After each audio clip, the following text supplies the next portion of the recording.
Hello, I'm back, and this is video 2 of a video log I'm going to try to keep for my journey inside my diagnosis inside Lyme disease. I just did one video. That first video I just posted to my Facebook account, and the rest of these other 2 videos I'm going to try to do the same. And I'm going to be watching the clock here diligently. I want to try to keep these at in and around 10 minutes, but I think I left off in my last video about kind of how things started to fall apart. It was what I called the beginning of the end for me. I was really, again, like an avid weightlifter and trainer. I was in really great shape. I watched what I ate. I worked out really hard, and I loved working out. And then after I went down to care for my mom, back and forth from Utah to Texas, my body just decided it couldn't handle the stress and anxiety and decided to just kind of give up. And then that's when things kind of fell apart for me. I came back here, to Utah, and was in really bad shape when I came back to Utah. I couldn't get out of bed. No amount of sleeping could cure the fatigue that I had. It was just off the charts, zombie type of fatigue. I wasn't doing the laundry. I wasn't doing the dishes. I had a really hard time just getting out of bed. I ended up pushing myself towards a part-time job. That part-time job moved into a different job. Not very good pay, but kind of got me back into the workforce when I really didn't know what was going on. And so this is where the whole dialogue started for me, going down every single different rabbit hole. So I thought it was my thyroid. I immediately sought out a functional medicine doctor.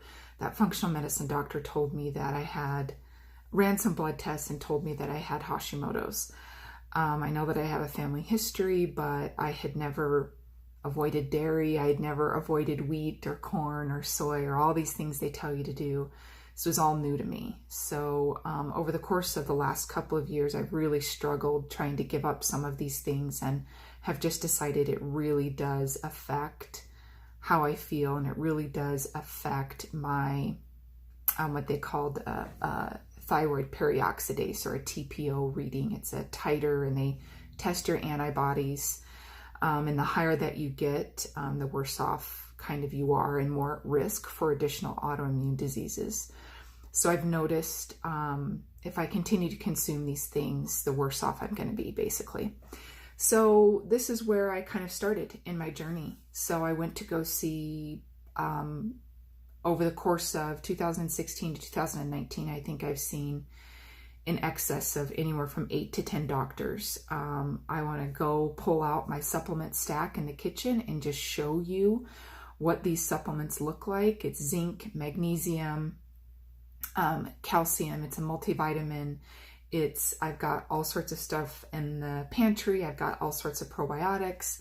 I've literally gone to every single doctor and tried every single supplement under the sun to try to figure out what's wrong with me. I can't figure out why I have this fatigue.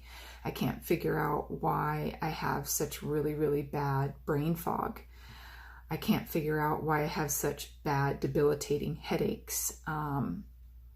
That started off as kind of nuances and then have built into something more over time and more consistent and more often, these really bad headaches.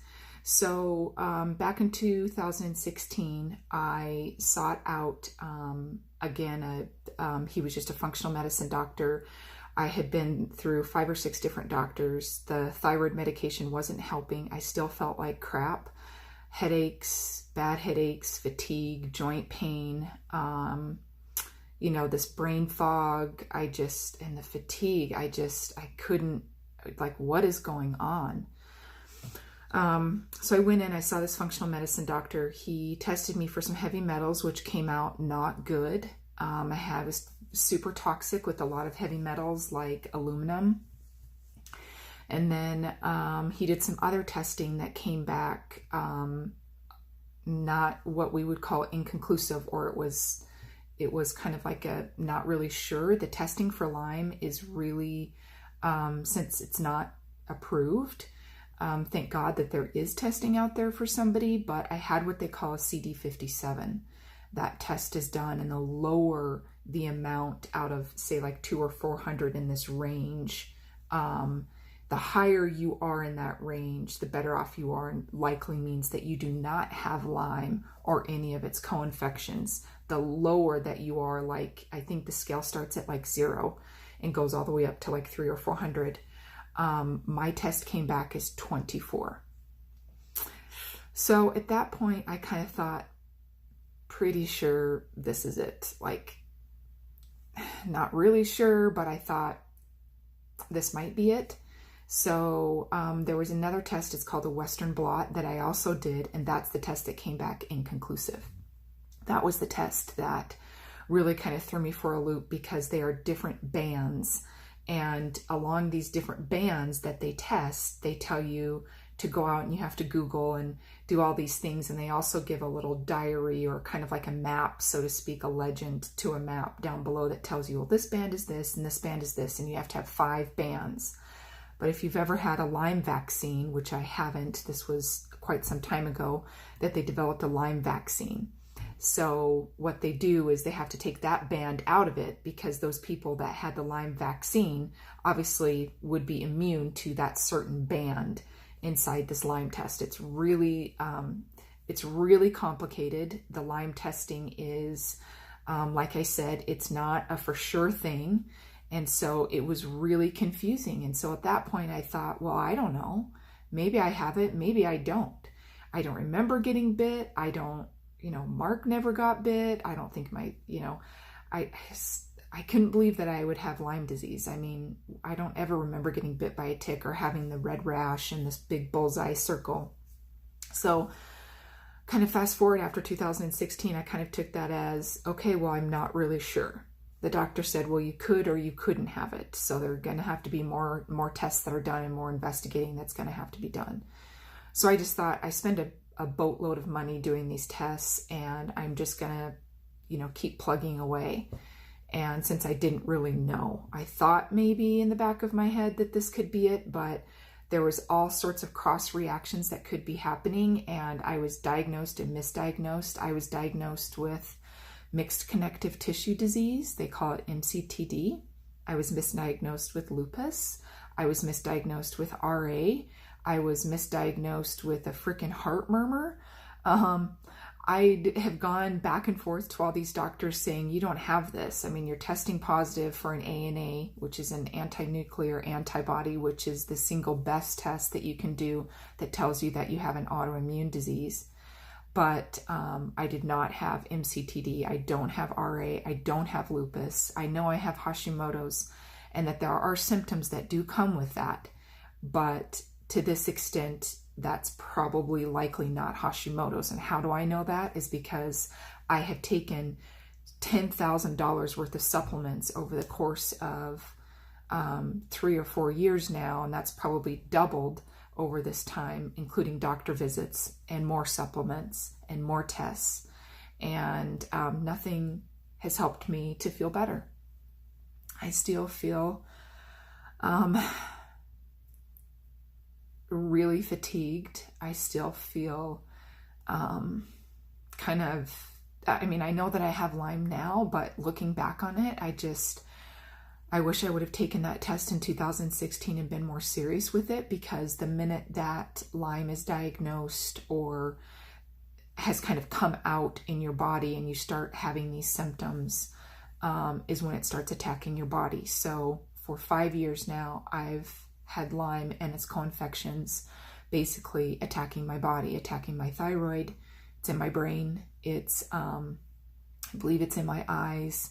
It's probably all over my body, my heart, my muscles, my tendons, my bones, and it's destroying everything in its path. I have a very, very difficult time detoxing, so I can't get rid of some of the things that are in my body. It could take me months and months and months to actually detox properly for some things, and I know that I'm hitting this 10 minute mark, but I just wanted to give you a synopsis of, in video 2, how far I've come. And in 2016 was when I did the original test, which doctors and I actually had a medical doctor say to me, you don't have Lyme. I mean, you're walking and talking and breathing and you're fine. And I actually have had other doctors tell me that Lyme doesn't exist in Utah. And I know very well that that's not true, because there are reports of people getting bit by ticks in Utah and getting Lyme.